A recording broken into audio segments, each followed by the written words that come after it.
Making inferences is an important skill as you grow to become a more critical reader. When you make an inference, you are using your own experiences in life, along with information from the text, to form an idea. Let's practice this skill with a sentence. After Carrie finished the last lap of the race, she took a huge drink of icy cold water. If you have ever run a race, you know that Carrie is probably thirsty. Using that experience, you can then make the inference that Carrie is really enjoying the drink of water. Another idea that you can infer is that Carrie is tired or sore.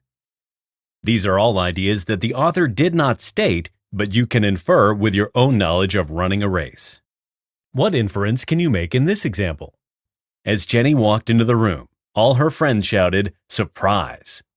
Using your own knowledge of surprise parties, you could probably make the inference that Jenny is excited.